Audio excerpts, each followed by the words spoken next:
à tous. D'abord, au nom de tous les enseignants, de tous les personnels de l'ISPED, j'accueille donc chaleureusement les étudiants de la promotion 2018-2019, mais en fait, c'est les promotions 2018-2019 et 2019-2020 potentiellement. Donc, bienvenue, de toute façon, pour 1 ou 2 ans ici à l'ISPED. Alors, et dans un amphithéâtre rénové, on va faire... Je suis désolée parce que j'ai plus beaucoup de voix là dès ce matin, donc on va faire au mieux. On va faire cette présentation ou cette rentrée solennelle en 3 temps aujourd'hui. Premier temps, je vais vous présenter l'ISPED parce que souhaiter la bienvenue aux étudiants que vous êtes, avec toute l'équipe enseignante et l'équipe pédagogique, c'est aussi présenter la structure au sein de laquelle vous allez passer plusieurs mois et peut-être même jusqu'à 2 ans. Ça, c'est la première partie. Ensuite, le professeur Pierre Joly, qui est ici, qui est le directeur des études, que vous connaissez déjà sans doute, va vous présenter, va vous faire une démonstration avec tous les remerciements qui vont aussi avec de toutes les structures qui nous ont aidés à la rénovation de cet amphithéâtre. Il va vous faire une démonstration aussi de toutes les nouveautés. Ça va être aussi très utile, je pense à l'équipe enseignante qui découvre, comme moi en ce moment, cet amphithéâtre très joliment rénové et puis aussi ses nouvelles fonctionnalités, en particulier techniques et vidéo. Et puis, je reprendrai la parole pour une 3e partie, qui est plutôt une partie pour vous partager avec vous et l'ensemble des équipes ici un certain nombre de faits marquants de l'année précédente, qui vous montrent dans quelle trajectoire pour la santé publique l'ISPED est engagée, et un certain nombre de perspectives aussi pour l'année qui vient, et que vous verrez aussi émerger comme étudiant. Alors donc, non, j'en suis encore là. Donc l'ISPED. L'ISPED, c'est une trajectoire originale de structure universitaire, académique de santé publique. Pourquoi? Parce que d'abord, elle a été créée comme une unité de formation et de recherche, c'est-à-dire une UFR, comme la médecine, l'odonto, la pharmacie, dès 1989.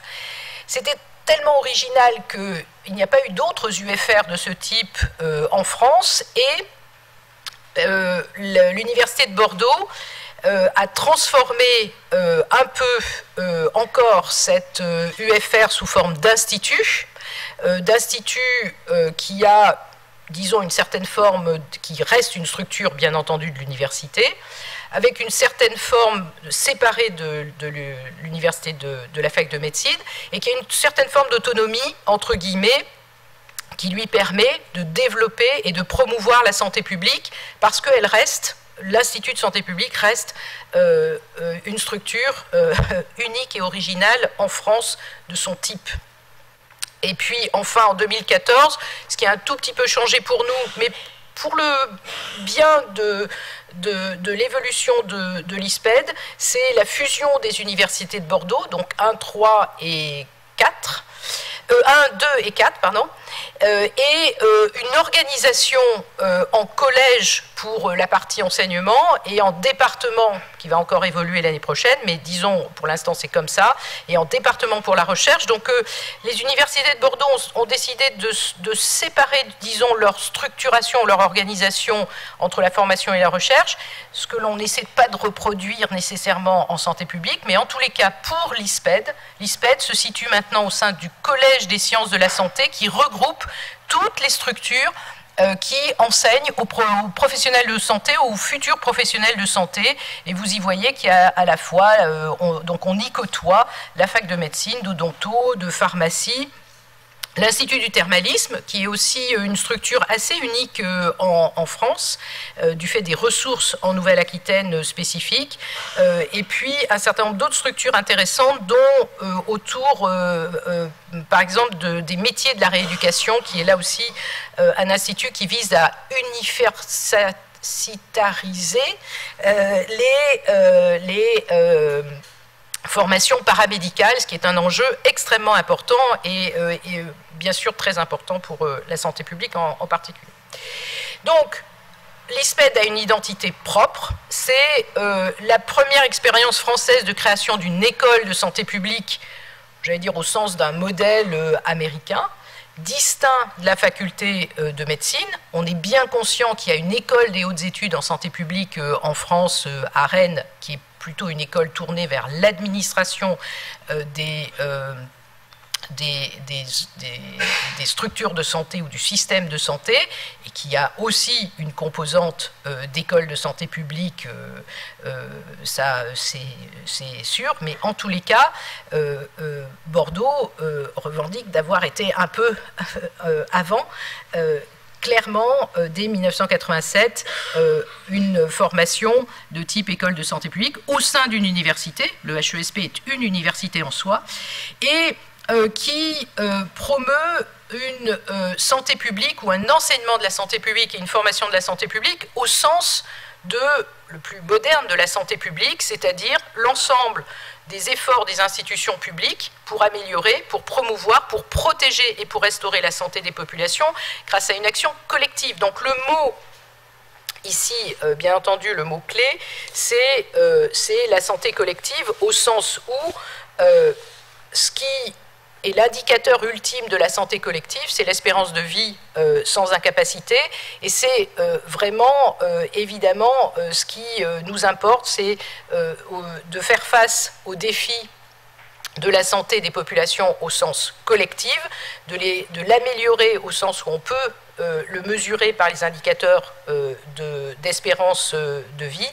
Et donc ça, c'est un point absolument clé qui, évidemment, structure l'ensemble de la formation, mais pas seulement à l'ISPED. À l'ISPED, il y a aussi, parce que la meilleure formation est celle qui est aussi adossée à la recherche, donc on est en forte proximité, quelle que soit la construction de l'université, qu'on respecte bien entendu, mais on est en forte proximité avec un centre INSERM de réputation internationale, avec une recherche d'excellence dans de très nombreux domaines qui répondent aux défis, évidemment, de connaissances, de nouvelles connaissances en santé et en santé des populations en particulier. Donc c'est le professeur Tsourio qui dirige ce centre et le professeur Thiebaud qui le co-dirige et qui est par ici. Je l'ai vu au 4e rang. Mais vous le connaissez déjà.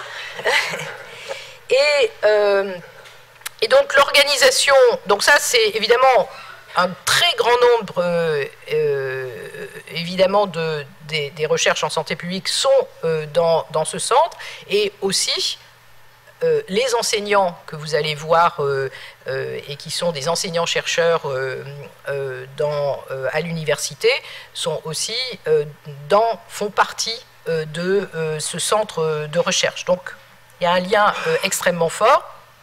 Il y a un lien extrêmement fort aussi avec une fédération de recherche qui ouvre vers d'autres acteurs et vers d'autres disciplines de la recherche, en particulier plus massivement qu'il n'y a ici en sciences humaines et sociales. C'est la fédération de recherche.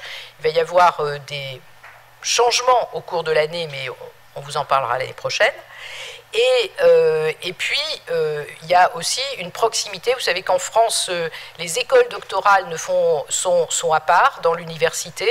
Et donc, on a, nous, un lien particulièrement fort avec l'école doctorale, société politique et santé publique. Et donc, j'espère que beaucoup d'entre vous, après leur master, choisiront de continuer en doctorat à Bordeaux, et donc s'inscriront dans la trajectoire de cette école doctorale, où par ailleurs on donne aussi un certain nombre de cours, et je vais y revenir. Et puis, en santé publique, il y a 3 piliers. Il y a un pilier de formation, il y a un pilier de recherche, mais il y a aussi un pilier qui est extrêmement important, c'est la connexion avec la pratique et l'expertise. Et là, dans notre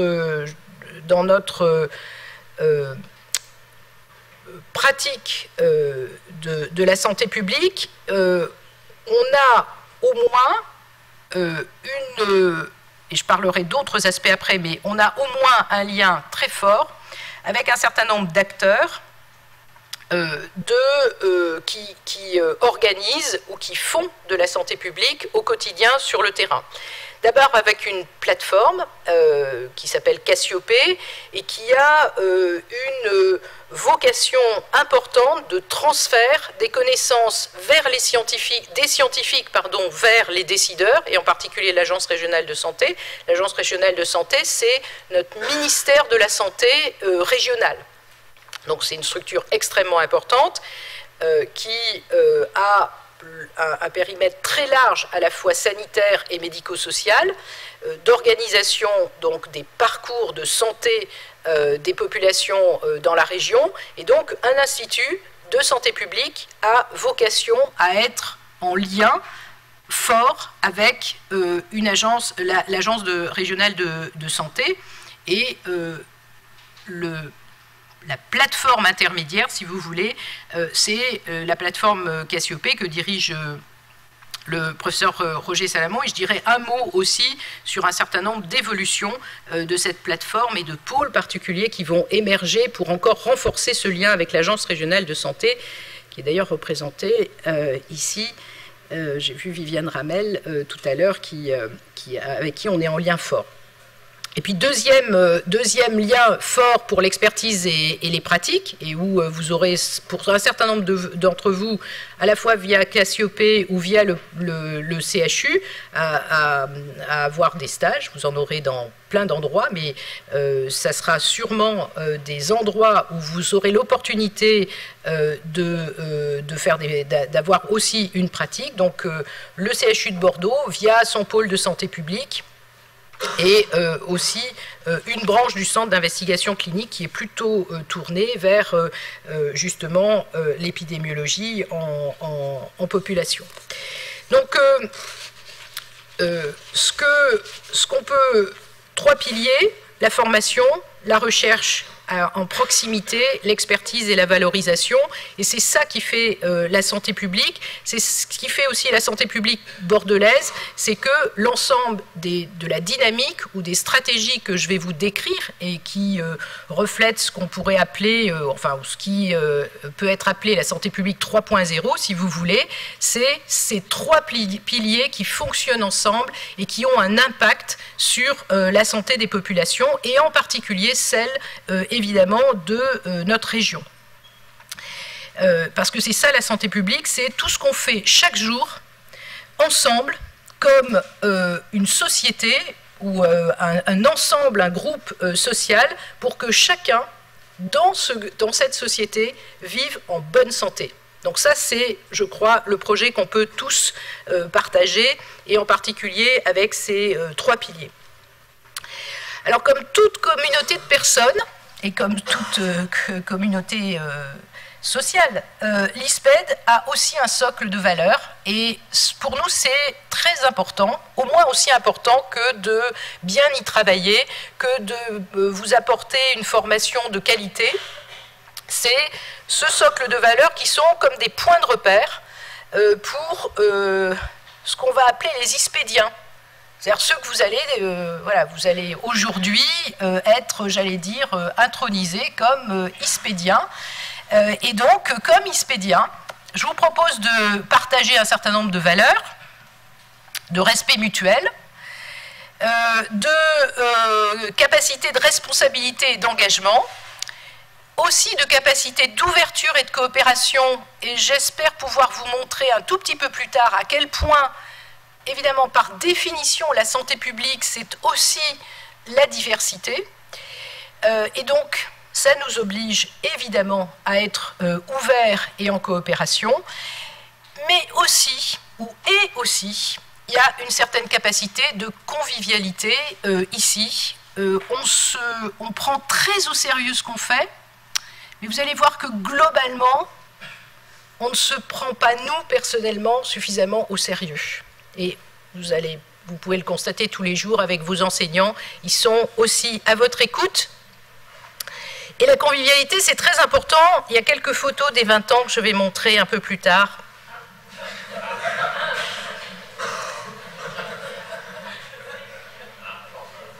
suspense, petit teasing.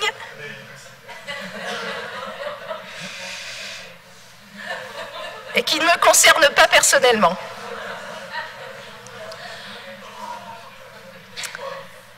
Alors, tout le monde se demande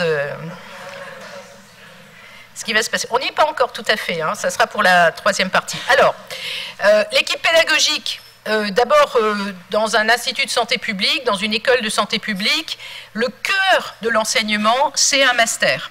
C'est un master donc de santé publique.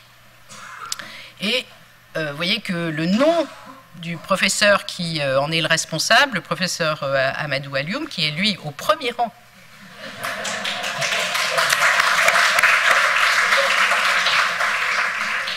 Et non, un peu plus gros que le master, parce que les hommes et les femmes font aussi, donnent de l'importance évidemment à ce qu'on fait.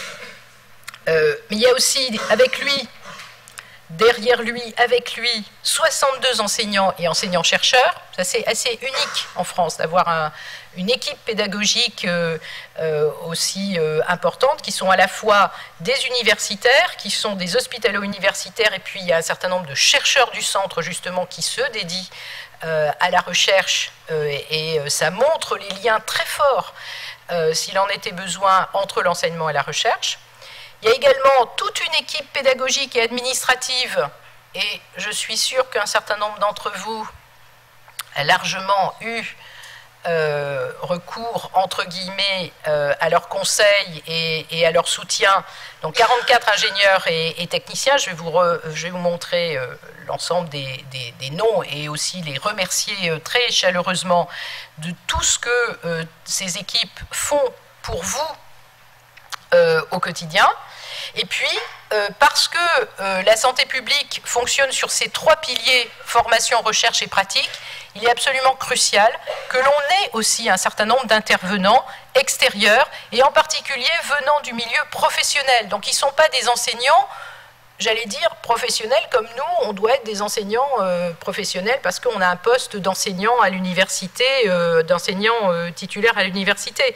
Il y a aussi un certain nombre de professionnels qui viennent vous apporter toute la richesse de la connaissance du terrain qui vous est absolument indispensable pour comprendre et pour ce que c'est que la santé publique, mais aussi pour la pratiquer vous-même, quelle que soit la position où vous serez, même si vous êtes vous-même des chercheurs demain, eh bien, vous êtes aussi un professionnel de santé publique, mais vous aurez affaire à d'un grand nombre d'intervenants qui vont vous parler de leur pratique du quotidien. C'est d'une très grande richesse aussi pour vous.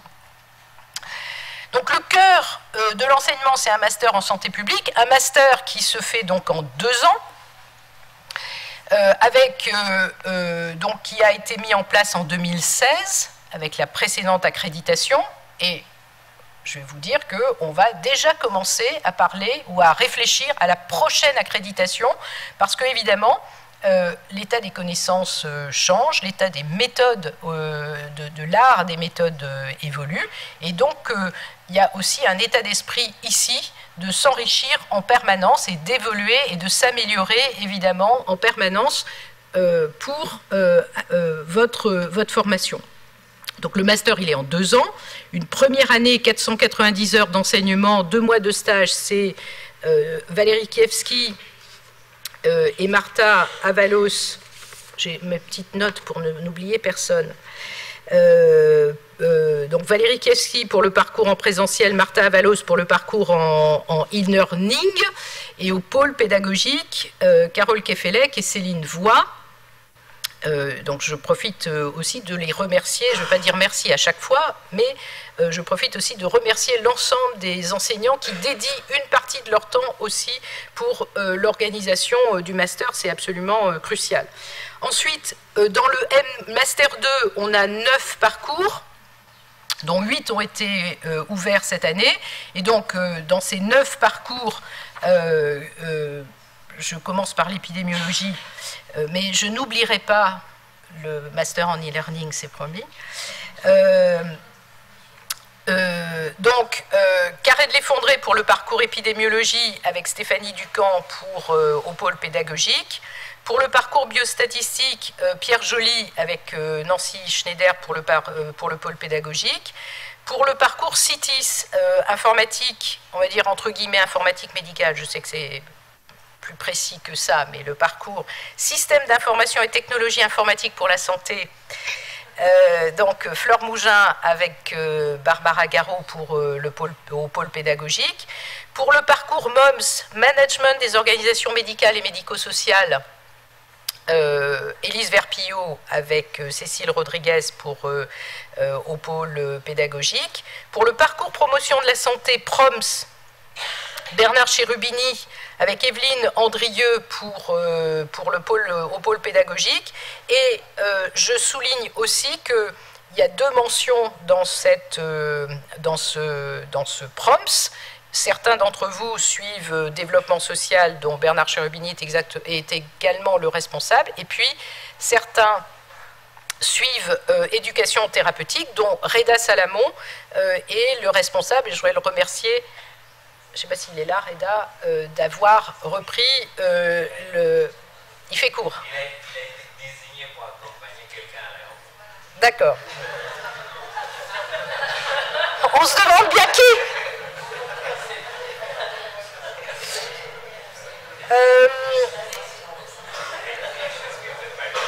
Et puis pour santé, travail, environnement, donc les 2 responsables, Isabelle Baldi et Guylaine Bouvier,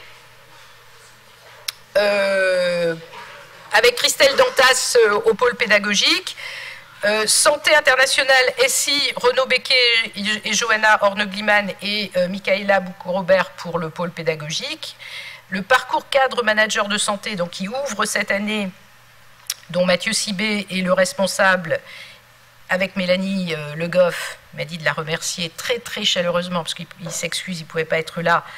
Et puis donc les 2 parcours en e-learning qui apparaissent en orange, Gaël Courreau pour le parcours santé publique, et Rachid Salmi et Anna Rivadenera pour le parcours promotion de la santé en espagnol. Donc nous, on a une notion d'international qui est très large. D'abord, le français est une langue internationale, l'anglais est évidemment une langue internationale, mais l'espagnol aussi, ça ne vous aura pas échappé. Et donc, nous, on est déjà dans le trilinguisme, entre guillemets, au moins pour un des parcours. J'espère que je n'ai oublié personne. Et donc, à nouveau, merci à tous pour votre engagement. Alors, quelques chiffres. Et donc ça, c'est les hommes et les femmes aussi qui font l'ISPED.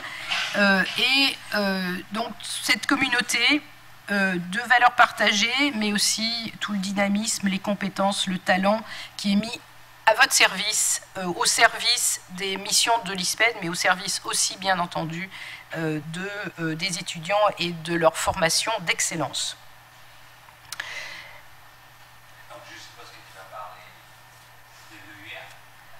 Oui, pas tout à fait tout de suite, mais qui n'a pas été commencé. Et donc j'ai une diapositive sur les perspectives EUR. Non, on n'a pas échangé les diapos jusqu'au dernier moment, donc, mais vous voyez que c'est un responsable de Mastert extrêmement attentif. Et il a raison. Alors, cette année, il y a encore, enfin, on a toujours à peu près 1 million, non.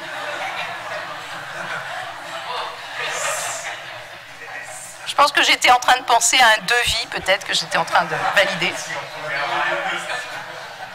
Non, je pense que ça fait lien avec l'EUR, en fait. Et les big data is big money. Non, bon. Pour l'instant, on a une capacité d'accueil qui se limite à 1 millier d'étudiants.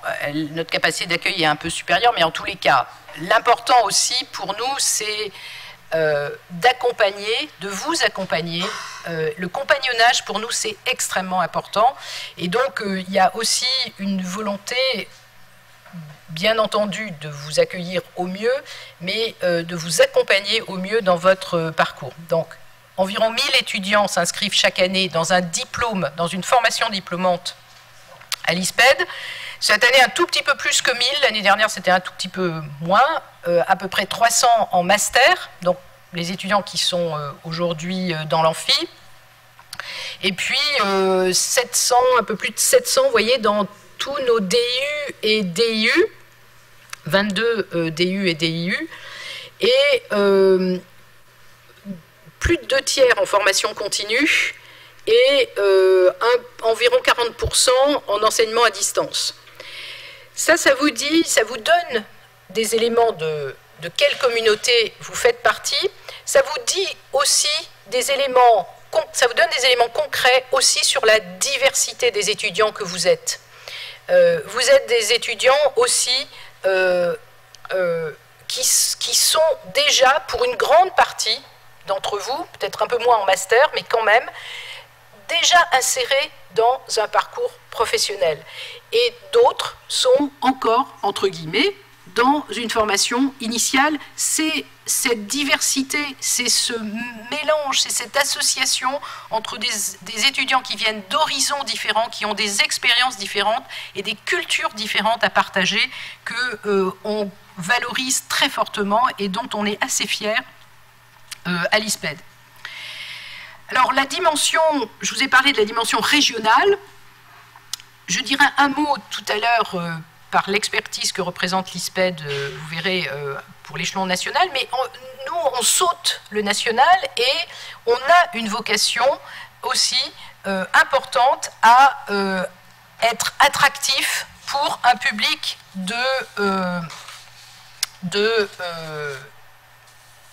d'étudiants internationaux. Alors, dans ces 1000 étudiants qui s'inscrivent, un tiers viennent d'autres pays que la France, certains parmi vous.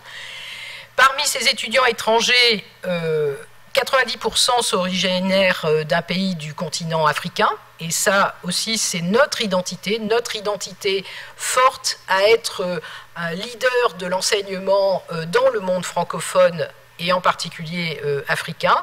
Et puis, quand on regarde les inscriptions en doctorat ensuite, eh bien, environ de la moitié de nos doctorants, dont certains viendront vous faire cours d'ailleurs, sont d'origine étrangère. Et puis, pour attester aussi de la volonté d'internationalisation, et avant de parler de l'EUR, qui est encore une étape, il y a donc 2 masters qui sont particulièrement important dans cette carte d'identité internationale de la formation, le Master 2 IPROMS, qui est fait avec l'Université de Navarre, publique de Navarre, et le Master 2 Santé internationale, par définition, qui non seulement inclut un grand nombre d'étudiants, une proportion un peu plus importante d'étudiants étrangers, mais aussi de stages à l'étranger, et qui inclut aussi d'emblée environ 1/5 des cours en anglais.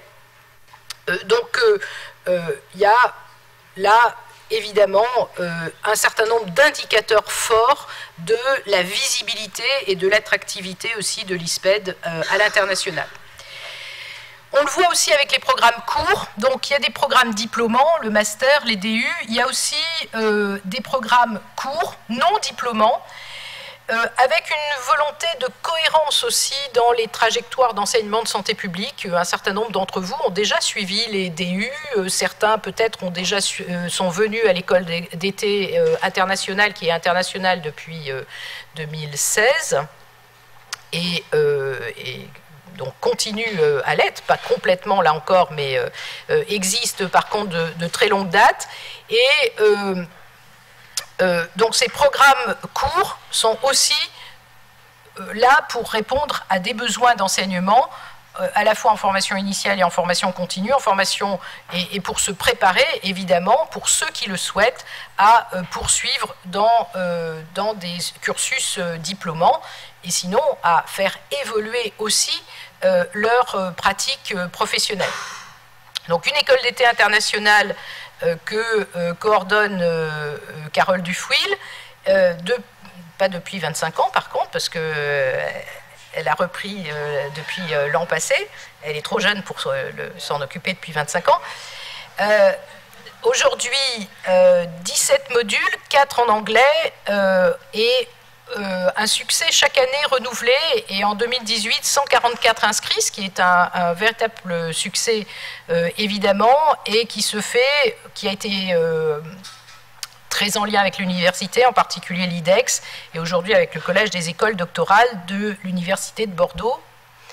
Et absolument, j'avais bien noté que je remercie Carole Dufouil, mais je remercie aussi tout l'ensemble des enseignants qui sont une force de proposition et de créativité, et Sophie Lamarck qui a été pour l'organisation de cette année absolument, qui a apporté un travail et fait un travail absolument formidable et crucial. Donc merci beaucoup. Et puis, deuxième programme court qu'on met en avant maintenant, ça va être la 3e session en avril, entre février et avril 2019, un MOOC.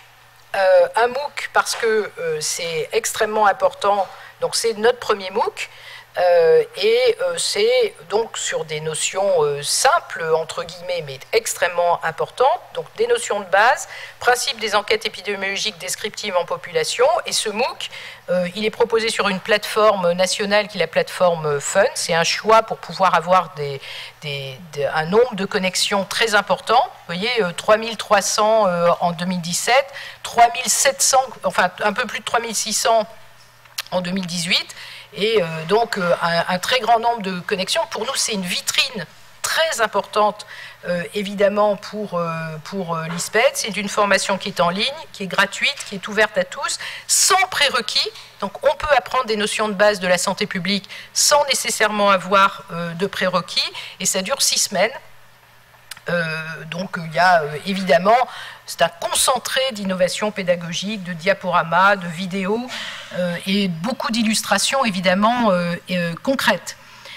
C'est aussi un succès avec le nombre d'inscrits, c'est aussi un succès avec le nombre de ceux qui font, ou la proportion de ceux qui font au moins une activité. Parce que vous savez qu'un des problèmes des MOOC, c'est qu'il y a beaucoup d'étudiants qui s'inscrivent, ou beaucoup d'apprenants qui s'inscrivent, mais qui ne vont pas nécessairement plus loin. Eh bien nous, on peut dire qu'il y a à peu près un tiers qui continuent à avoir une activité, et c'est à peu près constant, plus de 500, presque 600 cette année, qui vont jusqu'à valider l'ensemble du contenu et réclamer, entre guillemets, demander une attestation de réussite. Alors s'ils ont réussi, bien entendu, on leur délivre avec grand plaisir. Mais donc c'est des proportions et c'est des indicateurs vraiment importants de suivi. Voilà donc pour l'ensemble du panorama de l'ISPED et de son programme de formation, et aussi de son lien fort avec les 2 autres piliers de la recherche et des pratiques. Et puis je termine en disant que, bien entendu, il y a des hommes et des femmes, en effet, qui sont là à la fois pour animer et diriger l'ensemble de cette structure, et puis aussi un pôle pédagogique et administratif fort. Ça me permet de remercier les trois directeurs adjoints. Pierre Joly, vous allez le voir tout de suite. François Alla, qui a pris les responsabilités de directeur adjoint pour la formation continue et les partenariats, et qui est au 2e rang. Et Élise Verpillot, qui a aussi accepté d'être chargée de mission pour la direction de la formation continue et des partenariats, et elle est au 3e. Carole Dufouil,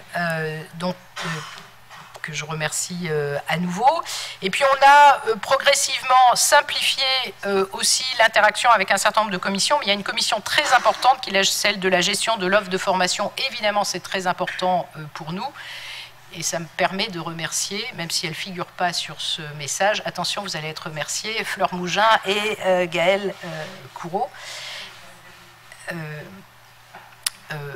Voilà, donc je vais reparler des locaux un peu plus tard également. Et puis, il y a aussi toute une équipe coordonnée par Amandine Greletti, qui est notre responsable administrative au 2e rang, tout le monde lève les mains, qui évidemment, vous voyez, coordonne 3 pôles, un pôle administratif, un pôle pédagogique et un service de formation continue. Donc, merci beaucoup, Amandine, pour tout le travail au quotidien à vos côtés, qui est particulièrement agréable. Donc, je suis une directrice heureuse pour plein de raisons, mais en particulier aussi parce que il y a une équipe administrative pédagogique vraiment de très, très haut niveau. Merci à Marine Guinle, qui est chargée de communication et qui nous organise de très nombreuses... elle est en haut, voilà, et donc vous aurez sûrement, vous la croiserez sûrement beaucoup. Merci pour le pôle administratif, Marie-Hélène Carrère, et puis on a une pensée aussi pour Nadia, évidemment, actuellement, et puis Aurane Lajon qui m'assiste. Au pôle pédagogique, avec Valérie Robrecht, qui a pris le flambeau du pôle pédagogique. Je ne sais pas où est Valérie. Ah, elle vient de partir. Mais elle n'est pas fâchée, hein, pas du tout. Et vous voyez que j'espère avoir cité toutes les assistantes qui sont mentionnées. Et, pardon, je n'ai pas mentionné Isabelle Belli. J'ai parlé qui vient de parler pour aller récupérer le million dont j'ai parlé tout à l'heure. Et qui fait un travail absolument formidable pour, en particulier, la gestion financière de l'ISPED. C'est une gestion compliquée, mais qui est avec un certain succès, puisqu'on est revenu à l'équilibre maintenant depuis plus de 2 ans. Et puis, je remercie aussi, grâce à tous, aux efforts de tous, et puis j'en profite pour remercier Bénédicte Rousseau, que vous devez voir aussi à l'accueil tous les jours. Et enfin, un service de formation continue, donc un service dédié, j'en dirai un mot, puisqu'il va avoir un projet particulier l'année prochaine. Sylvie Valero, je doute fort que tous ceux qui sont en formation continue n'aient pas eu affaire à elle. Et donc, c'est le pilier de la formation continue avec Muriel Petitjean et Léonore Mouly. Et là aussi, je les cite parce que voilà, j'espère que tout le monde a été cité et remercié. C'est des équipes extrêmement solides et sur lesquelles vous pouvez compter au quotidien et sur lesquelles je peux compter aussi au quotidien, ainsi que tous les enseignants qui font un travail absolument formidable. Donc il est assez logique, évidemment, qu'au moins une fois par an, on puisse leur exprimer toute cette reconnaissance. Alors là, je vais m'arrêter, puisque vous avez un panorama normalement assez complet de l'ISPED, donc de l'institut dans lequel vous faites votre master à partir de cette année. Et puis je vais passer la parole à Pierre Joly, qui va qui va vous guider dans la démonstration des rénovations de l'amphithéâtre. C'est les premières rénovations qu'on fait dans l'Institut, d'une série de rénovations pour l'innovation pédagogique et la rénovation des locaux. Et donc, ça nous semblait important. L'amphi a été livré dans les temps, avec un travail absolument formidable de l'ensemble des entreprises et des structures de l'université qui ont été impliquées.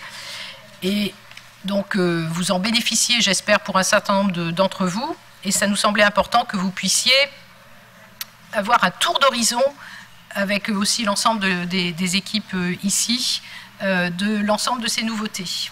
Voilà, je reprends la parole après pour la suite. Merci beaucoup Geneviève, bonjour à vous et merci aussi d'être là aussi nombreux. Merci, d'accord. J'étais censé faire ma présentation en collaboration avec Camille Capel, qui est chargée de mission espace pédagogique et nouveaux usages à l'université, mais qui s'excuse de ne pas être là parce qu'elle avait une réunion aussi très importante en même temps. Et donc en fait, je vais commencer par la citer un petit peu parce qu'elle m'a envoyé un petit mot pour présenter un peu ce qu'elle fait à l'université et présenter les missions qu'elle fait. J'en profite quand elle n'est pas là pour la remercier énormément parce qu'en fait, l'équipe pédagogique de l'ISPED a pu profiter de tout le travail de réflexion qu'elle fait dans plusieurs réunions où on a pu regarder les impacts des locaux modulables avec des rétroprojecteurs nombreux, etc. dans les salles pour qu'on puisse réfléchir aux futures salles au sein de l'ISPED. Et donc ce qu'elle m'a chargé de vous dire, hein, je cite, c'est que l'Université de Bordeaux était engagée dans un programme de transformation pédagogique qui a pour ambition d'améliorer en profondeur et durablement l'expérience universitaire des étudiants, que cette politique se traduit notamment par la rénovation des espaces physiques de manière à les rendre compatibles avec la diversité des formes et modalités d'enseignement et d'apprentissage, et que dans ce contexte, les retours d'usage de cet amphithéâtre pourront nous aider à penser collectivement des espaces adaptés à des usages plus fluides et libérés des contraintes matérielles, techniques ou cognitives. Et en fait, ça va faire un lien aussi avec ce que je vais vous présenter. Avant ça, je voulais quand même remercier beaucoup de personnes, hein. Le service d'ouvrage et les conduites d'opération de l'université, en particulier Hélène Desbier, qu'on a contacté l'année dernière, qui est venue et qui nous a mandaté, je pense qu'on peut dire ça comme ça, Monsieur Ocampo, qui a été très très précieux pour que tous les travaux se fassent à temps et que tout se passe très très bien. Donc en fait, on le remercie énormément pour tout ce qu'il a fait. Il a toujours été à notre écoute. Il a toujours relancé tous les entreprises pour que tout se passe très bien. Je remercie aussi Jean-Marc Dupois et à travers lui toute son équipe du service audiovisuel et multimédia pour l'implication qu'il a pour le matériel de captation vidéo, mais aussi pour ce qu'il fait dans les autres salles quand on les appelle, quand il y a un problème avec les vidéoprojecteurs. Et je remercie aussi mes collègues de l'équipe pédagogique, mais en particulier un petit groupe qui se réunit assez souvent, dans lequel, alors je ne me rappelle plus par ordre alphabétique, donc je les cite quand je me souviens, mais Marianne Savès, Robin Génuère, Emmanuel Floch-Gallo, Valérie Roberecht, Delphine Monceau et Florence Lamarque, qui, on ne se rend pas compte, mais réfléchissent beaucoup, hein, par exemple, quel est le... Merci. Quel est le type de meuble qu'il faut qu'on commande, la couleur des choses. Et en fait, c'est plein de petites choses dont il y a besoin de collecter à la fois ce qui vient des autres enseignants, des étudiants, du personnel administratif pour essayer de faire les meilleurs choix quand on fait des travaux. Parce que ce que vous pouvez comprendre, c'est que quand on fait des travaux, on ne peut pas les recommencer tous les 2 ou 3 mois. Donc en ce qui concerne cet amphi, donc ce que vous pouvez rapidement voir, c'est qu'on a changé le sol, hein, et les rideaux. Aussi quelque chose qui est très important et qui est en lien un peu avec ce que disait Camille Capel, c'est qu'on a enlevé la grande chaire qui était là, qui était peut-être adaptée il y a une vingtaine d'années, mais maintenant qui empêchait énormément tous les mouvements et les déplacements, même si je ne bouge pas beaucoup là. Ben en fait, on peut très bien accueillir d'autres personnes et en fait, ça fluidifie les choses. Alors un amphi, ça ne permet pas de bouger beaucoup de choses parce que tout est fixé. Mais d'un autre côté, en fait, on a tenu à enlever ça pour qu'il y ait plus de possibilités. De la même façon, ce qu'on peut voir, c'est qu'il y a une porte pour permettre aux personnes à mobilité réduite de pouvoir venir devant vous et s'exprimer s'il y a besoin. De la même façon, ça peut servir de sortie de secours. On a électrifié toutes les rangées qui permettent aux gens qui ont des ordinateurs portables de pouvoir suivre des cours toute la journée en se chargeant. Donc je vous remercie d'avoir remarqué ça.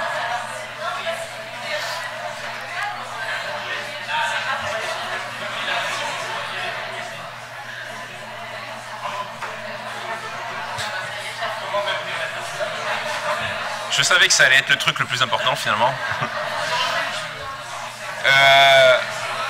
Quelque chose que vous ne voyez pas, mais en fait on a énormément amélioré l'éclairage parce que on y voyait finalement assez mal dans cette salle et tout l'éclairage a été changé pour vous permettre de travailler dans une ambiance plus sereine ou plus éclairée peut-être. Le micro, pardon, le micro. Et en dernier lieu, peut-être qui vous semble visible, c'est qu'en fait on a installé un système de captation vidéo fixe qui évite aux ingénieurs pédagogiques d'installer des caméras avec trépied dans les couloirs. Donc on a 2 caméras reliées à un système qui normalement va nous permettre de créer plus rapidement soit des petits films pour le mettre sous YouTube quand c'est des discours, mais aussi pour tout ce qui est enseignement de distance et à mettre sur les plateformes donc enseignement à distance, mais aussi sur les plateformes que vous avez, où vous pouvez revoir les séminaires et toutes les autres interventions dans un délai beaucoup plus court et avec un montage vidéo beaucoup plus simple. Et je pense que j'ai fait à peu près le tour de tout ce qu'il y avait prévu dans l'amphi, parce que je pense que Geneviève vous parlera après des projets qui vont venir. Comme elle l'a dit, c'était la première opération, la plus importante et la plus visible, mais là, ça va se continuer dans les 3-4 années à venir. Donc, merci beaucoup à vous.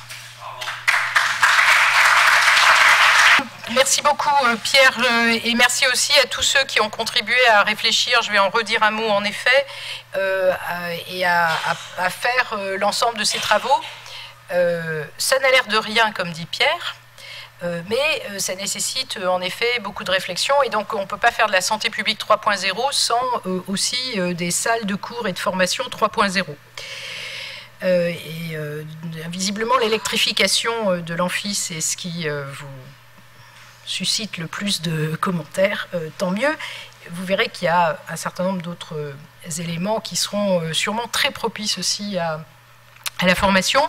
Alors, avant de passer à la deuxième partie de présentation, Amandine m'a très justement fait remarquer qu'il y avait 2 personnes sur cette diapositive que je n'avais pas formellement et nommément remerciées. C'est Ludivine au service financier RH, Ludivine Christophe. Dieu sait pourtant si au quotidien elle nous trouve des solutions à chaque instant pour l'ensemble des personnels ici contractuels. Donc merci aussi à elle, et sur les aspects financiers, Corinne Thibault, avec la même mention. En effet, chacun est innovatif et innovateur et créatif dans son métier tous les jours. Donc merci, et absolument désolée de ne pas vous avoir mentionné tout à l'heure. Alors, donc, la rentrée solennelle, c'est aussi l'occasion de distinguer tous ceux qui ont contribué aux faits marquants de la communauté enseignante de l'ISPED dans l'année académique qui vient de s'écouler. Donc, de vous faire partager avec l'ensemble des équipes ce que l'on a, les principaux, et ils sont assez nombreux, les principales transformations dans lesquelles on s'est engagé, les principaux succès aussi que l'on a atteints dans l'année qui vient de s'écouler, et puis de vous parler aussi des perspectives. Alors, voilà les quelques photos. Donc, vous voyez, il n'y a rien de très... ça va. Ça aurait pu être pire, hein, entre guillemets. Il y avait d'autres photos plus compromettantes, mais en tous les cas, entre juillet 2017, l'ISPED a formellement eu 20 ans, 97-2017, et juillet 2018, sur une année, on a instauré un nouveau calendrier assez rythmé tout au long de l'année d'événements pour parler de la santé publique, pour parler aussi, bien entendu, de l'ISPED et de l'ensemble de sa communauté, des étudiants aussi. Et donc, au cours de cette année, il y a... évidemment, j'ai mis en avant en particulier la cérémonie de remise des diplômes. Cette année, on va continuer à la faire en toge. On a donc ça, c'est et vous voyez vos collègues qui étaient 150 à obtenir le diplôme. Donc ça, c'était le diplôme 2015-2016, puisqu'il y a toujours une année de décalage. Non.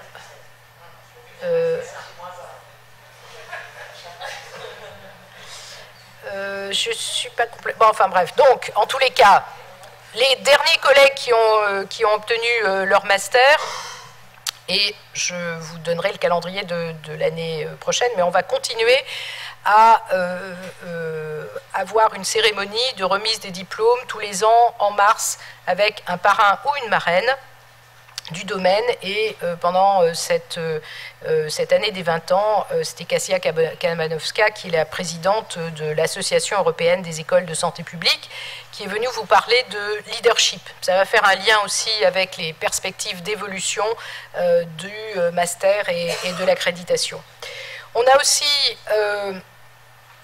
été plus vers un public, le grand public, et essayer de mettre en place ce qu'on appelle la semaine de la prévention.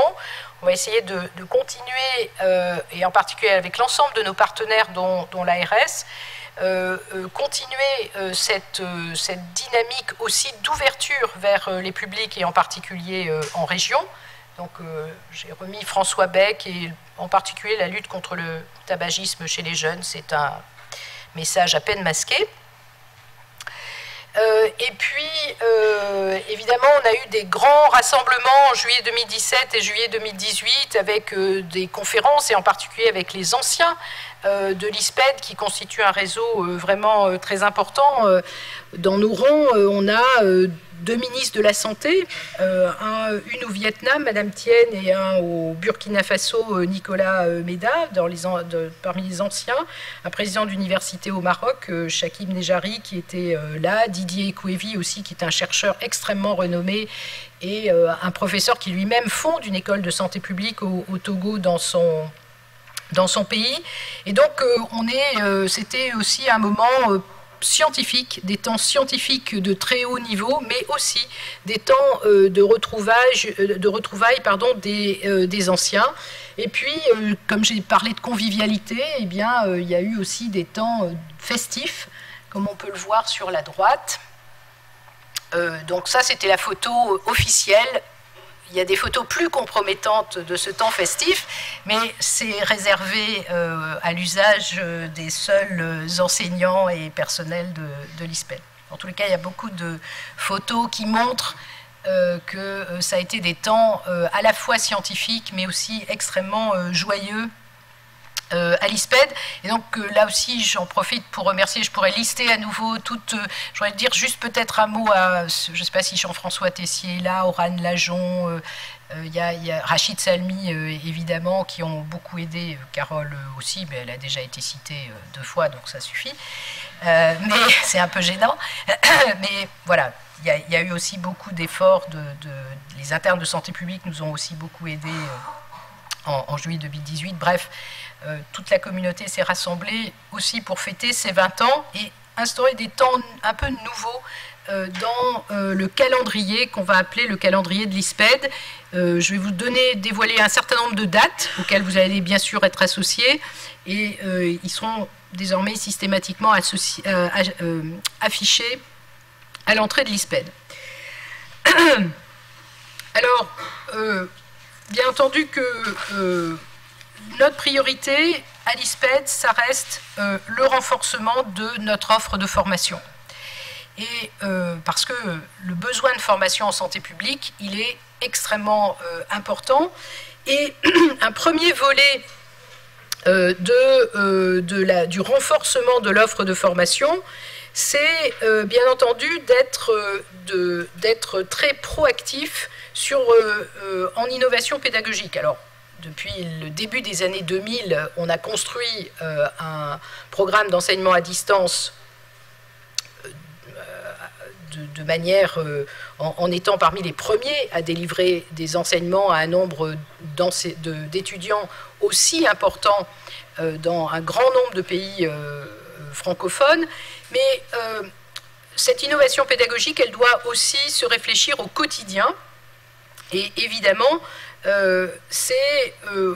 l'impact des enseignements est d'autant plus grand que les nouvelles méthodes pédagogiques sont intégrées, entre guillemets, dans les pratiques du quotidien, pas seulement à distance, mais aussi en présence. Alors, il y a 2 aspects qui ont vraiment, maintenant, qui sont intégrés dans le calendrier de l'ISPED et qui ont beaucoup progressé dans l'année qui vient de passer. Un, les aspects de séminaires pédagogiques. On a une journée pédagogique en septembre chaque année, organisée par Valérie Robrecht et Robin Génuère. Donc ça me permet là aussi de les remercier très sincèrement pour cette organisation très importante. Et puis, depuis cette année, l'année qui vient de s'écouler, tous les 2 mois, pendant 1 heure, il y a aussi des séminaires sur toutes les nouveautés pédagogiques qui sont destinées à la communauté enseignante et pédagogique pour justement contribuer à intégrer progressivement dans les pratiques ces méthodes, ces nouvelles méthodes pédagogiques. Et puis, évidemment, il ne suffit pas de connaître ou de mieux connaître les méthodes, il faut aussi avoir les locaux qui vont avec. La modernisation des outils, ça va aussi avec la rénovation des locaux. Et donc, en effet, comme l'a dit Pierre, la priorité a été donnée à cet amphi, et avec la rénovation et la réalisation que vous voyez, que vous utilisez déjà au quotidien. Mais l'ensemble du programme va s'étaler sur 2 à 3 ans. Elle va permettre de créer et d'équiper les salles. Certaines sont déjà plus ou moins équipées, comme la salle Claude Chastan, mais qui va être déménagée dans les prochaines semaines. Il va y avoir une réhabilitation aussi du centre de documentation, et tout ça c'est possible parce que avec l'université, on a conclu un plan pluriannuel d'investissement et que l'université aussi investit, ça fait partie de sa stratégie clairement affichée à l'université de Bordeaux, d'investir dans l'innovation pédagogique et la modernisation des méthodes d'enseignement, parce qu'on sait que ça a un impact sur l'apprentissage. Et donc, bon, vous reconnaissez l'amphi, et surtout, Pierre a cité ce groupe. Il y a donc 7 personnes qui ont particulièrement réfléchi, et ça se voit. Emmanuel Floch-Gallo, Robin Génuère, Pierre Joly, Florence Lamarck, Delphine Manceau, Valérie Robrecht et Marianne Savès, qui ont vraiment cette année, et qui vont continuer, mais ça a été nouveau cette année, de réfléchir à ce programme de réhabilitation et de rénovation, de réhabilitation des locaux et d'innovation pédagogique. Donc merci à eux. Alors, bien entendu, renforcer l'offre de formation, ça veut dire aussi créer des nouveaux enseignements qui correspondent aux besoins de formation des futurs professionnels de santé publique, et en particulier un projet qui est particulièrement prestigieux et qui correspond aussi aux besoins évidemment de professionnels dans le domaine de la santé numérique, qui est donc un projet qui est financé par les investissements pour le futur, qui est coporté par le centre INSERM, BPH et l'ISPED, qui est codirigé par Rodolphe Thiebaud et Christophe Tsouriau, et qui est également en lien fort avec l'INSERM et l'INRIA. Alors, je pense que le parcours de master commencera sans doute à la rentrée 2019, et donc c'est un parcours qui est intégralement international, avec nos disciplines particulièrement fortes ici, épidémiologie, statistique et informatique. Mais dès cette année, il y a un certain nombre de premiers modules qui sont déjà offerts en formation et en lien avec la formation doctorale en Digital Public Health. Est-ce qu'il faut que je cite le soutien du pôle pédagogique, les secrétaires pédagogiques qui sont, ou les assistantes pédagogiques qui sont impliquées dans le UR?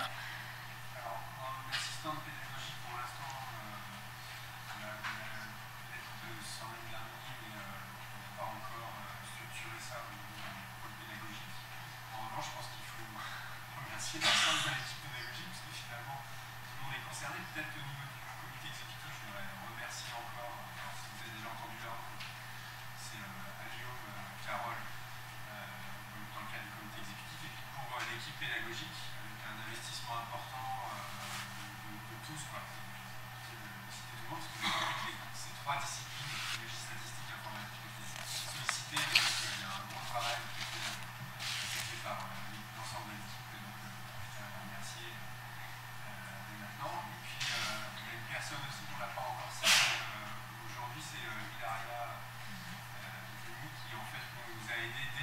fonction en fait, du projet qui a été soumis et qui donne aussi pas mal de cours en props. Donc voilà, on est souligner son investissement et son aide. Ah, alors je vais... Hop. C'est bizarre. Bon, donc, dans les défis de la santé publique, il y a certes la meilleure connaissance et tous les métiers autour de la santé numérique, mais il y a aussi les métiers du management et bien entendu, c'est la construction de ces et l'enjeu de l'universitarisation des parcours pour les personnels paramédicaux. Là, avec un de nos partenaires qui est le CHU de Bordeaux et Mathieu Sibé avec une des structures très liées au CHU de Bordeaux qui est l'Institut de formation des cadres de santé. L'idée a été de proposer un parcours donc, qui 40 étudiants, hein, je pense, dès cette année, de managers de cadres de santé. Donc ça a commencé à la rentrée. Je pense que la plupart aujourd'hui sont en stage, mais il y a peut-être certains parmi vous. Et évidemment, là aussi, j'en profite pour citer à nouveau Mélanie Le Goff. Mathieu Sibé m'a dit que sans elle, il ne pourrait rien faire pour ce parcours. Évidemment, la secrétaire administrative à l'IFCS, Karine Gallet. Donc là, les enjeux, c'est bien sûr de former les cadres de santé au management d'un secteur d'activité. Le management, la qualité de vie au travail, c'est absolument crucial. C'est extrêmement lié, évidemment, à la santé des professionnels. Et prendre soin des soignants, c'est aussi un des projets de notre stratégie nationale de santé en France. Ça ne peut qu'être un projet partagé à l'échelon international. Mais en tous les cas, voilà une des réponses que l'on apporte, et donc avec un certain nombre de secteurs d'activité où on voit bien que les métiers sont évidemment, les perspectives et les métiers sont évidemment très prometteurs. Et puis dans les défis de la santé publique, bien entendu, il y a aussi la santé environnementale, et donc notre offre, là, elle est à l'échelon régional. Donc là aussi, c'est la dimension régionale de l'ISPED qui se manifeste là, avec la création d'un DIU en santé environnementale qui associe l'Université de Bordeaux et l'Université de Poitiers dès cette rentrée, et pour apporter aux professionnels de santé là, des connaissances pour appréhender au mieux la santé environnementale. Ouverture octobre 2018. Alors, parce qu'on est un acteur de santé publique en région, on a aussi, pendant cette année, fait en sorte de se rapprocher de notre agence régionale de santé encore un peu plus. On n'était déjà pas si éloigné que ça, mais l'idée, c'est vraiment d'être rapproché par une contractualisation sur des missions d'expertise. La plateforme Territoire Santé Numérique est un exemple de projet, mais aussi l'évaluation d'impact en santé sur un certain nombre de projets d'où on voit bien que la santé, c'est dans toutes les politiques. Quand on examine comment construire, rénover un quartier et voir quel impact ça peut avoir sur les habitants, et d'essayer d'influencer les décideurs vers des pratiques qui peuvent être favorables, où l'environnement est favorable à la santé. Et donc, ce qu'on a institué à partir de l'année 2018, c'est un séminaire, je pense qu'il sera renouvelé de manière annuelle, pour partager l'ISPED et l'ARS un séminaire de travail commun pour échanger sur notre programme et aussi pour faire le suivi de ce programme de contractualisation au commun, avec un rôle important de notre plateforme de transfert des connaissances des chercheurs vers les décideurs, mais aussi de transfert des besoins des décideurs et des populations vers les chercheurs au travers de Cassiope. Ça me permet de dire que dans ce cadre-là, il y a aussi une innovation cette année qui se met en place, avec une chaire qu'on appelle la chaire que Linda Cambon, qui est au 2e rang, en vert, c'est sûr qu'un certain nombre d'entre vous l'ont déjà eu en cours ou ne vont pas tarder à l'avoir en cours.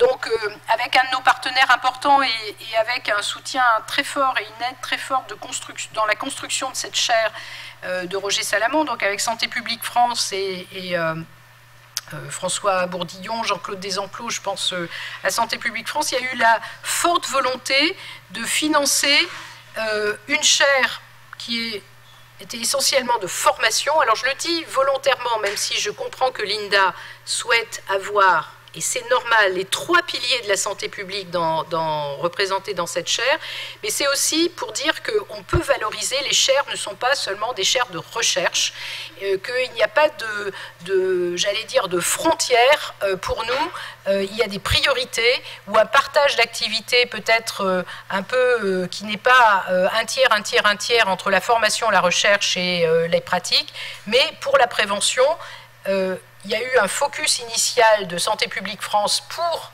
intégrer dans la formation progressivement et structurer ici aussi, améliorer les programmes de prévention et renforcer les programmes d'enseignement avec une dimension sur la prévention, sur la recherche interventionnelle plus importante, mais aussi faire un lien très fort avec le centre INSERM et une équipe émergente autour de la recherche interventionnelle en prévention, et aussi un point important dans Cassiopée, dans notre plateforme de transfert avec les décideurs, de faire en sorte d'organiser un pôle prévention spécifiquement dédié aussi à l'appui à la décision pour des actions de prévention. J'espère que j'ai tout dit, mais le schéma, c'est self-explanatory. On a eu aussi donc la visite, des visites importantes pendant l'année, donc qui montrent aussi notre dimension internationale. Donc vous voyez, je passe de la région à l'international très souvent. D'abord Madame Tienne, donc une de nos anciennes étudiantes, ministre de la Santé, qui a été accueillie au niveau de la présidence d'université. J'ai mis les photos de cette visite-là, qui est, évidemment, elle a un rang de ministre, donc c'est particulièrement prestigieux et important pour nous de savoir qu'on a formé des personnels et des décideurs aussi importants dans le monde.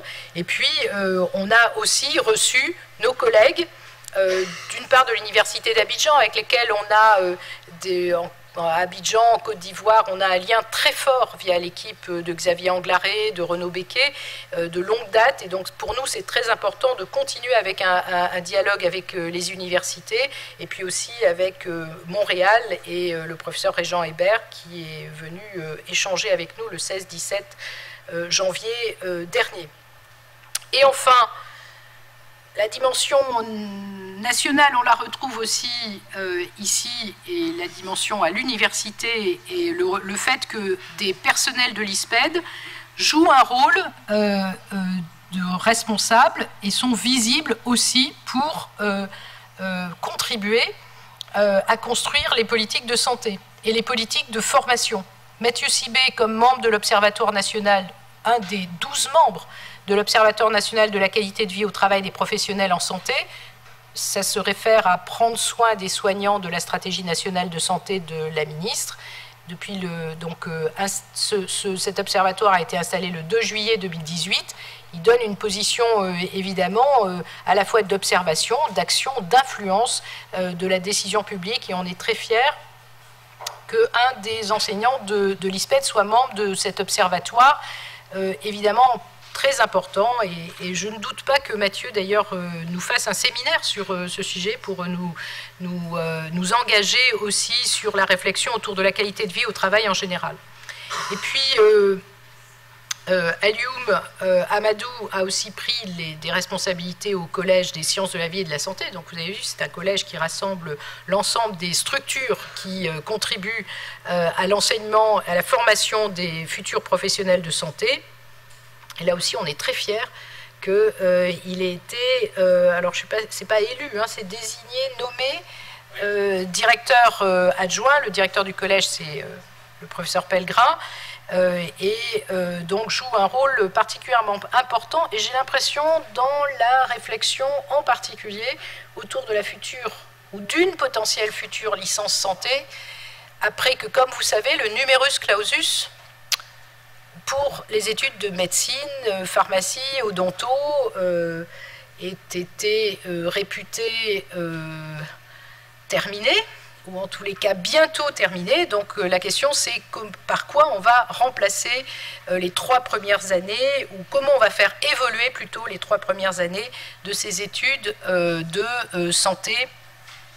Et donc ça c'est une réflexion très importante que coordonne le professeur Alioum Amadou. Voilà pour l'année, mais c'est pas tout. Car il y a aussi quelques perspectives, et je vais terminer par ça. D'abord, quand on est dans cette dynamique-là, on a encore envie d'aller plus loin et d'être encore plus ambitieux. Donc d'abord, il faut dire bonjour et accueillir les nouveaux arrivants. Alors certains ne sont pas tout à fait nouveaux, entre guillemets. On les a déjà un peu vus l'année dernière. Mais ça ne se voit pas. Donc, bienvenue et félicitations au professeur Joly, donc, qui a passé brillamment le concours de professeur. Bienvenue à Mélanie Plazy, qui a passé avec brio, qui est par là, je l'ai vu, le concours de maître de conf. Et bienvenue à Linda dans cette position de chaire de formation, mais dont on sait que elle doit construire aussi un avenir d'enseignante. Bienvenue aux 2 ATER. Alors, ATER, c'est un terme, quand on le prononce comme ça, d'assistant. Parce que sinon, ça fait un jeu de mots qui est un peu tendancieux. Camille Pouchieux, plutôt dans le domaine épidémiologie, santé publique. Je ne sais pas si Camille est là, ça a pu être là ce matin. Et Azira Rabia, plutôt dans la discipline informatique, et Florence Francis, qui est assistante hospitalo-universitaire, qui va démarrer, elle, les ATER commencent le 1er septembre, les assistants hospitalo-universitaires qui partagent leur temps entre l'université et l'hôpital commencent au 1er novembre. Et puis, bienvenue aux nouveaux arrivants du pôle administratif, Bénédicte Fontaine, qui est assistante pédagogique pour 3DU, hygiène hospitalière, évaluation des traumatisés crâniens et traumatismes crânio-cérébraux. Et Éléonore Mouly, j'ai déjà cité, enfin on a déjà, peut-être pas Bénédicte, donc ça me permet, je ne sais pas si elle est par là. Et Étienne Mouly, qui est assistante pour... Pardon? J'ai dit Étienne, non, pardon. Elle est là, Éléonore? Pardon, Éléonore. J'ai bien compris que ce n'était pas Étienne. Qui est assistante pour la formation continue et le service de formation continue de l'ISPED. Alors, 3 projets qui vont nous occuper pas mal cette année. Une démarche de certification pour la formation continue. C'est incontournable que, et vous avez vu l'importance de la formation continue et des étudiants en formation continue ici à l'ISPED, c'est absolument incontournable que nous nous mettions dans la situation de faire reconnaître la qualité des formations. Je ne suis pas très inquiète sur le fait qu'on y arrive, mais évidemment c'est du boulot, et ça crédibilise, ça valorise l'expertise de l'ISPED auprès de l'ensemble des parties prenantes, au sein de l'université, mais enfin qui est au courant quand même de, bien entendu, et qui reconnaît cela, mais aussi pour tous les candidats, l'ensemble des futurs stagiaires, les financeurs. C'est extrêmement important, ce système évolue, et il faut qu'on soit évidemment dans la situation de répondre à cet enjeu et à ce défi-là. Je crois que c'est surtout Élise, Sylvie Valero qui sont en particulier à la manœuvre là pour ce projet qui va être très important et très soutenu et porté évidemment par l'université. Deuxième grand je cite, vous voyez, quelqu'un qui est connu en premier, qui n'est pas spécialement un médecin, mais qui a voulu que la prévention s'inscrive dans la formation des professionnels de santé de manière très volontariste et très tôt dans le cursus des étudiants en médecine, pharmacie, odonto, etc., pour tous les professionnels de santé, parce que quand on enseigne à des professionnels, et en particulier des professionnels de soins, très tôt les enjeux de la prévention, avant qu'ils ne soient dans les lieux de soins, ils peuvent intégrer dans leur pratique beaucoup plus et beaucoup mieux ces enjeux de prévention. Donc c'est ça l'enjeu.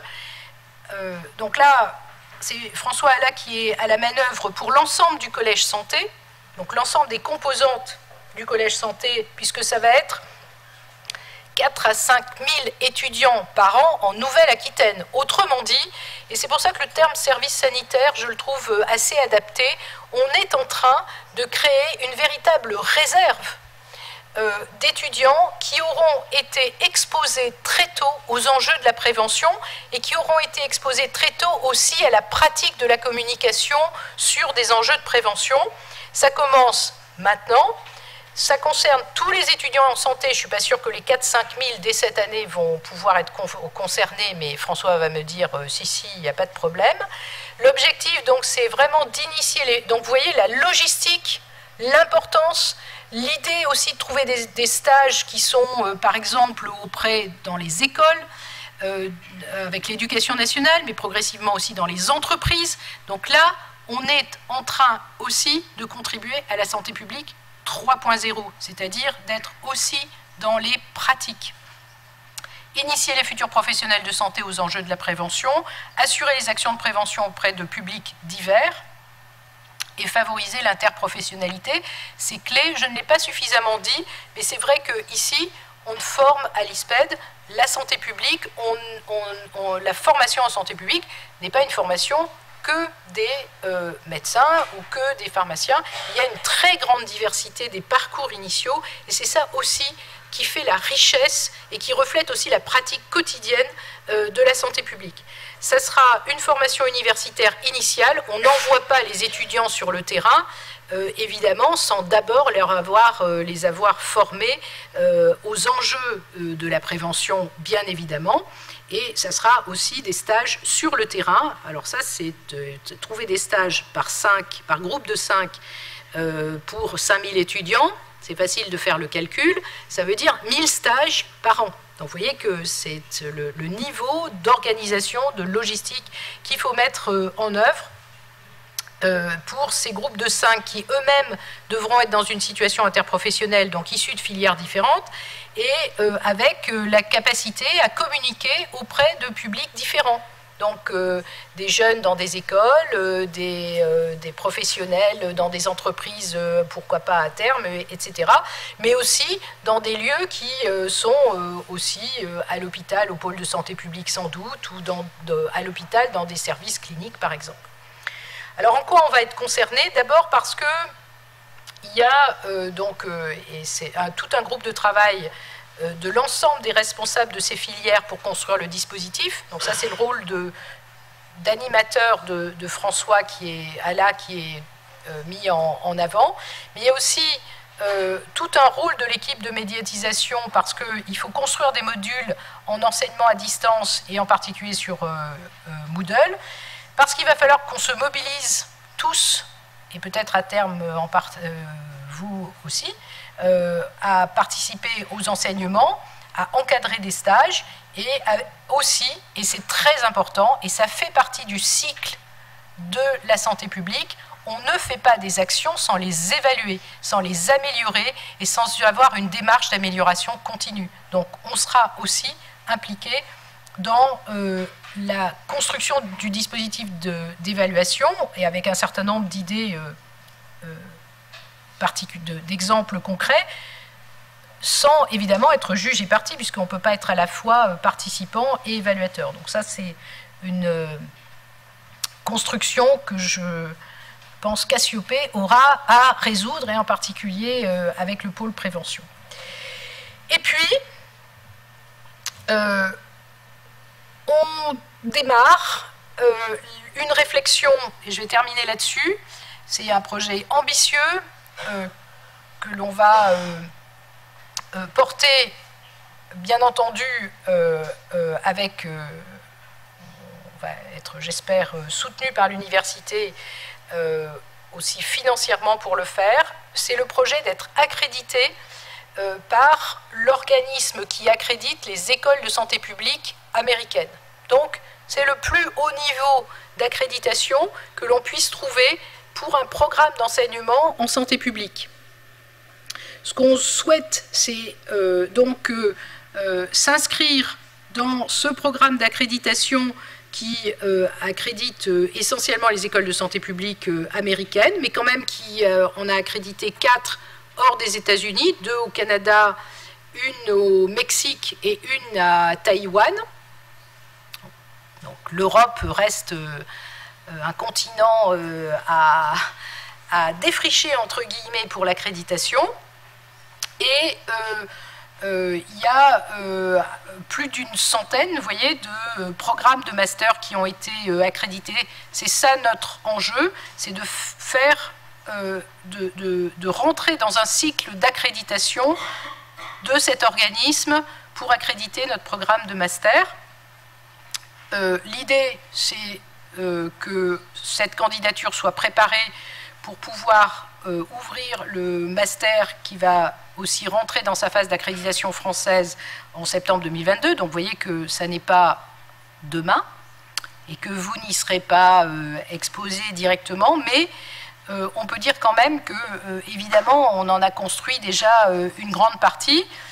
L'idée, c'est le projet est de débuter la procédure au 2e semestre 2018 et évidemment avec du personnel qui a été de chef de projet qui est demandé à l'université, donc dans un programme qu'on co-construit avec l'université, avec des compétences fondamentales visées, qui sont celles qu'on vous apprend évidemment au quotidien, mais qui devront être renforcées dans un certain nombre de domaines, par exemple le leadership, mais rien de tout cela, evidence-based approaches in public health, ou to public health.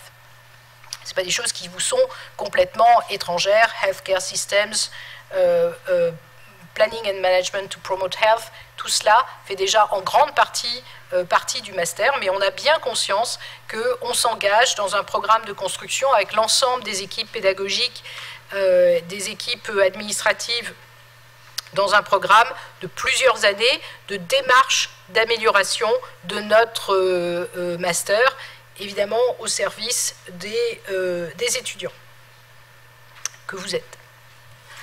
Alors pour terminer, donc voilà, c'est vous voyez, des grands projets qui vont nous porter pour plusieurs années. Pour terminer, aujourd'hui on est le 11 octobre d'ailleurs.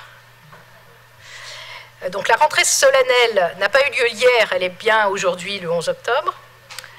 J'ai l'impression que vous avez 2 journées de série des métiers, une pour le M1, une pour le M2, le 12 octobre et le 16 novembre. Vous innovez encore cette année par rapport aux années précédentes.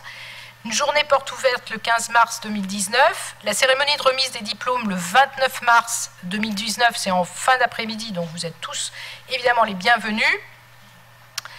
Il manque encore un certain nombre de consolidations sur d'autres événements qui arriveront un peu plus tard, mais comme l'école d'été ou encore la semaine de la prévention, et peut-être la réédition d'un événement festif,